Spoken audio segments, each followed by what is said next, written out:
2024 is coming to a close, and it is certainly a year of reflection for network marketing companies. We've seen a lot of crazy things going on, and I want to talk about 4 challenges that many companies had in the year 2024.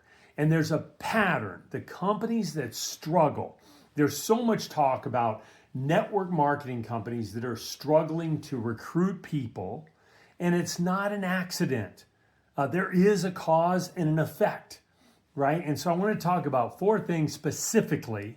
And if you fall into one of these 4, some of them you can control, some of them you can't, but at least be aware.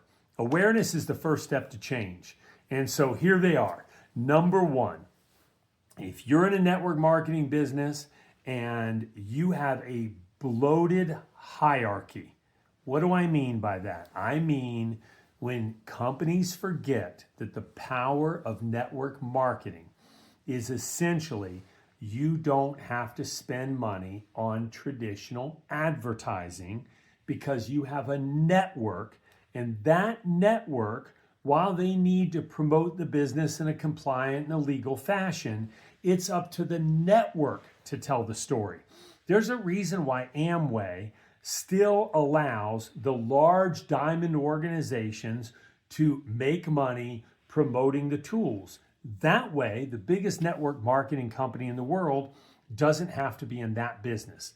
They can create great products, they can manufacture them, and they can distribute them. They can have a genealogy and commission engine, they can pay people, but they leave it to the network to tell the story. This keeps the traditional overhead that is necessary to build a business, it keeps it thin, right? They can keep their costs down and pay out the money in the form of commissions. But when organizations forget this and the hierarchies become bloated, the corporate structure becomes very bloated with a lot of overhead, it's not effective. Look, in traditional business, you even see companies when Elon Musk comes in and all of a sudden he cuts like, what is it, 1/3 or 2/3 of the labor force at X? And everybody, is up in arms immediately and what's going to happen and the product's going to go. No, it didn't. Nothing happened. And then what happened? A bunch of companies in San Francisco and the Bay Area and SaaS companies all realized, wow, maybe we're a little bloated as well. It's super true for network marketing companies. That's number 1. Number 2 is when private equity and venture capital come into network marketing. And look, this isn't to knock private equity. They've done a lot of incredible things, but the reality is they rarely understand what the drivers and nuances of network marketing are. If I said to the average private equity person, explain to me duplication, they're kind of going to explain replication, like a copier. You make one copy, you make another. That's not duplication. Duplication is this very elusive thing that's hard to get, but it's not hard to really understand if you've been in the game a little while.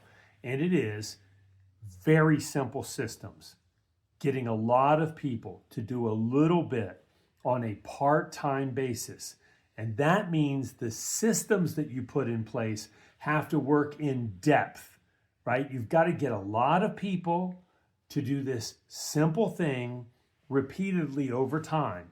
And today you have to do it with technology, and that in and of itself is dangerous because the technology is not built for network marketing and duplication. But that's number 2. When private equity comes in, they do have a goal, usually in 4, 5, 6 years, to roll that company up, be more profitable, and sell it to the next group. That's just the nature of most private equity. And when that happens, right, you get a misalignment of incentives, right? Network marketing's customer is the distributor.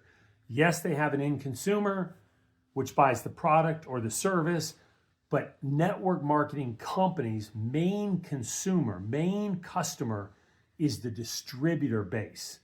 And they've got to build trust and create rewards and incentivize that group first, or everything else falls apart.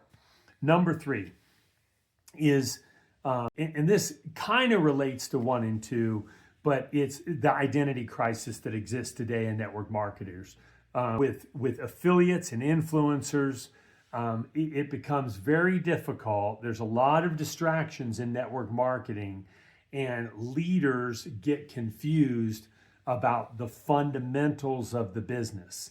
And so it is critical that they be true to who they are and make sure they're serving that part-time distributor in network marketing. So this is critical. They've got to be true to who they are. And then last but not least is leaders must provide simple systems to help individuals build an organization in a day and age of technology. It's more important than ever before that you onboard a brand new person and you've got 30 to 60 days to make sure they get a check in their pocket. And actually, it has to be simpler than it's ever been. Now, ironically, it's become more difficult than it's ever been in a day and age of technology. It used to be 20 years ago that leaders had to teach somebody how to use a VHS tape, a fax, a phone, and a meeting. And a part-time person could join a business, and it was simple. What do you do? Well, it doesn't matter. Use this fax, use this phone, hand out this VHS tape. There weren't all the different distractions or noise in the digital world that exists today. And so it's created a bunch of problems. As a leader, make sure that you've found a way to leverage technology, but it's super simple for the new person to win. And if you do that, you're going to find that building an organization is not all that difficult in this day and age.